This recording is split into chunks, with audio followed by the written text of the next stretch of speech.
So we're going to be going into watching the Project L trailer. So if you are unfamiliar with Project L, it is Riot Games' it is their code name for their fighting game that they're putting together.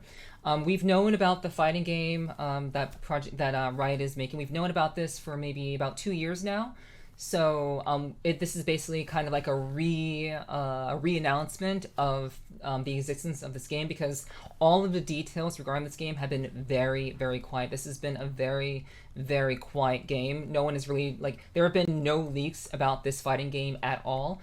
And if you don't know me personally, or you don't know, my past in streaming, what I used to stream a lot was fighting games. So I wouldn't say I'm an expert at fighting games. I wouldn't say I'm like an authority on fighting games, but I have been playing fighting games since I was 6 years old. So I do have some basis for what I'm saying and my perspectives on things. So just to kind of give you a little background about me, I'm not watching this as a non-fighting game player. I could pick up any fighting game and be pretty good at it. But beyond that, I just really wanted to see what this trailer is about, what Riot Games has to say about Project L, and I really just kind of share with you basically what it is about this game that I'm really, really interested in, or what looks good and what looks kind of strange and weird. But maybe nothing will look strange and weird. Who knows? We're gonna find out. So we're gonna watch the trailer right now, and we'll find out together. So let's get into it. Hey everyone, I'm Tom, executive producer at Project L. And I'm Tony, Project L's technical lead. Okay, so I want to say right off the bat, like, again, proof that I'm associated with fighting games very, very, very, very deeply. These two guys right here, Tom and Tony Cannon, they created GGPO, which is a proprietary rollback netcode that fighting game developers can use. So like, I'll show you real quick. So, boom. So basically, GGPO rollback networking. Basically, these two guys created this. This is a proprietary code that can be used that basically makes fighting games easier to connect, and also for games to be saved in fighting games in general. And I believe these two guys also, I believe they were the founders of EVO, I believe, and they basically helped establish the biggest fighting game tournament in the world. So that is what EVO is. So just to kind of give you a little bit of context about who these guys are, who are now working with Riot Games to produce Project L. So let's go back into it. Last time we talked, I let you in on the secret that we're building a fighting game here at Riot. We showed you a brief glimpse of gameplay and said we'd be going dark for a while, but we'd share more when we're ready. Well, a lot's changed since then. We've made some great progress, and while the game is still too far out to commit to a release date, it's been a bit since you heard from us, so I want to bring you up to speed on what we've been working on. From the beginning, we knew that we wanted to make a 2D fighter set in the universe of Runeterra, but the 2D fighting space is pretty broad. Even from that starting point, there were a ton of different directions we could take the game. After lots of exploration, we're excited to say that we've landed on a direction that we're pretty pumped about. In this quick update, we'll walk you through our high-level approach when it comes to core gameplay, character design, and netcode. But first, allow me to reintroduce Project L. Cool. Let's see it. Very, very comic book style. I like it. This is a lot different from what they first announced. The first preliminary concept they showed before. This is hella different. It looks very much cleaned up than before. Ari, my girl. Looks good. Project L will be an assist-based fighter. You'll build and pilot a team of 2 different champs. So 2v2. We feel like this is the right foundation to build a game that rewards strategic team building and on-the-fly decision-making on top of strong fighting fundamentals. Our goal is to build a game that delivers a fast-paced, dynamic combat fantasy while leaving plenty of room for you to be creative and express yourself in gameplay. This looks really good. I'm excited. Like a lot of you out there, we're inspired by the insane outplays, hard reads, and 200 IQ plays behind some of the most iconic moments in fighting game history. The dream for us is to deliver a game that allows you to create new iconic moments for many years to come. Now let's talk about controls. I know that a lot of you have strong opinions about mechanical difficulty in fighting games. For Project L, we're embracing the easy to learn, hard to master mentality. Okay. So yes, we are making it easier to jump in with a new character and learn their basic kit. That said, we absolutely believe in rewarding the time you spend going deep on a character and providing opportunities for you to showcase your high-end mastery. One of the delights of fighting games is seeing top players move and fight in a way that's inspiring and distinct from lesser skilled players. We want to set that aspirational summit and build a steadily increasing difficulty curve to get you there. This isn't about building a game where new players have a chance to beat the pros. It's about unlocking the fun at all skill levels. Okay. Character design, that. of course, plays a huge role in this. For characters, our goal is to deliver on the iconic moves that League champions are known for, but adapted to work in a fighting game. We want our champs to have powerful, flexible kits that give you the freedom to play your character your way. As an example, I'm thrilled to introduce you to Echo, re-envisioned for Project L. Echo is a punk genius. He's a brilliant inventor who, through time manipulation, can rewind his own mistakes and stay one step ahead of his opponent. Interesting. The centerpiece of Echo's kit is his Chrono Strike. It's a forward-moving slash that's a pretty good poke and a combo ender. When Echo slashes with Chrono Strike, he generates an after image that he can rewind back to any time in the next few seconds of the match. You can use the rewind to double down on your first slash, or make a different choice, and branch into a high committal launcher. Echo works just fine as a mid-range zoner, but he really comes online when you take full advantage of the rewind ability. So He can vary the Echo timing looks like of a the heavy rewind mix-up to mix up character. his opponent, recover for assist attacks made by his teammates. And in the right hands, rewind can also be a strong combo extender. And then there's Time Winder, Echo's time grenade. Time Winder works great for basic zoning and combos. The real payoff comes when you're able to throw Time Winder from range, giving it a chance to charge up and explode into a time distortion field that slows Echo's opponents for the next few seconds of the match. For both of these moves, our approach is to give you a tool with a clear primary role, with lots of potential for extra utility when you use it in the right Oh, you situation. can hit it too. Nice. Now, while gameplay is obviously super important, high-quality netcode is essential for any great fighting game. Of course. So this is an area where we're investing big. I'm going to turn it over to Tony, and he'll walk you through some of our networking foundations. Yeah. Netcode has been a top of mind topic in the FGC for the past year, especially since we haven't been able to gather for live events. For Project L, we've designed our entire networking stack to deliver the same highly responsive gameplay that you'd get playing offline. Of course, this starts by using rollback networking at the core. Rollback does a great job of maintaining a consistent low input delay Gotta across have a wide rollback range of networking in pings. fighting games. We've also developed a new networking model that enhances the benefits of rollback with core technology developed by other games at Riot.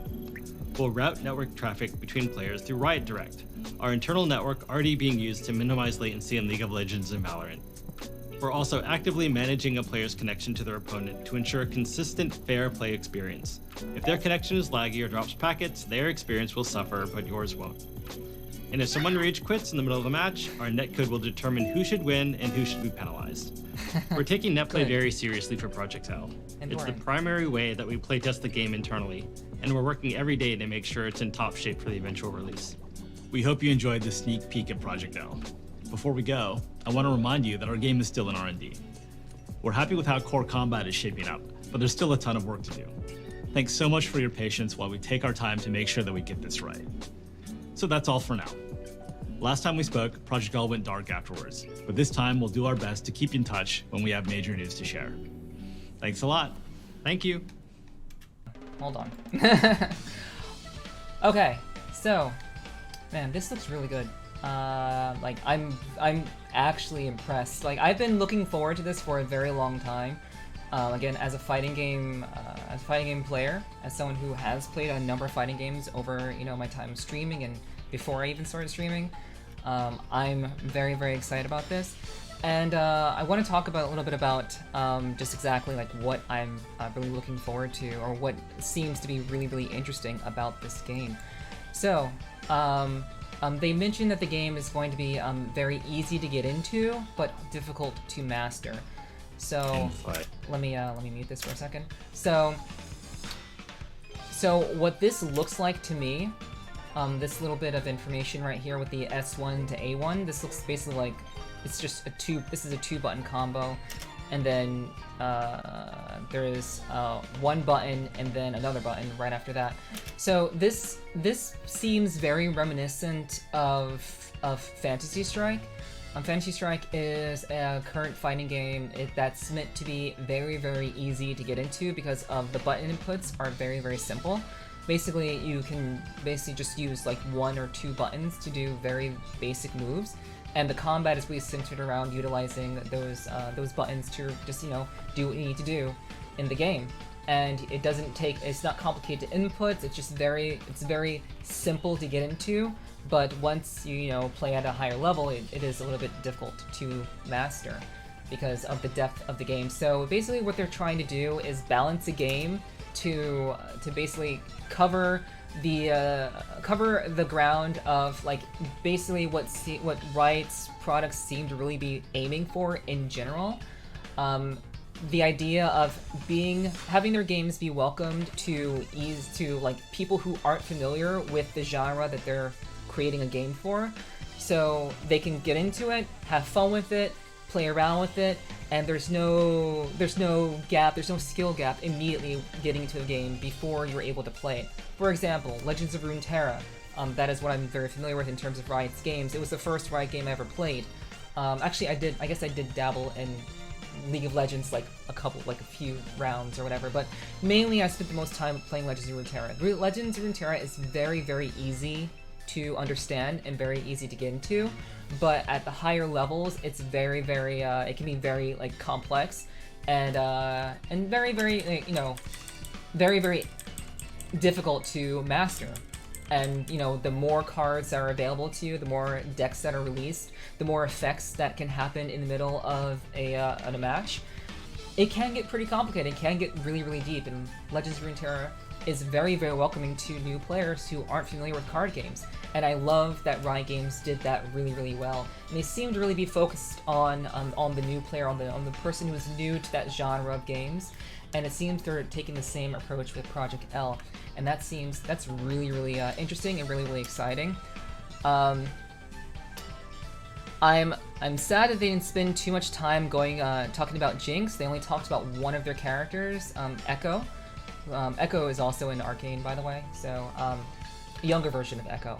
But I love that it seems that there's no limits to your combos. Obviously, there'll be like a limitation to how crazy your combos can be and how long they can be. You can see Ari doing this very crazy like air combo to start things off.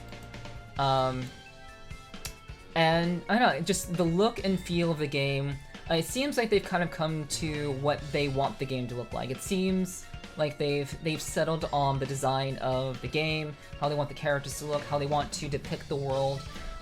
This background is basically, this is Piltover and Zon, and people who have watched Arcane will immediately find this atmosphere familiar to them, which is really, really interesting. That is on purpose.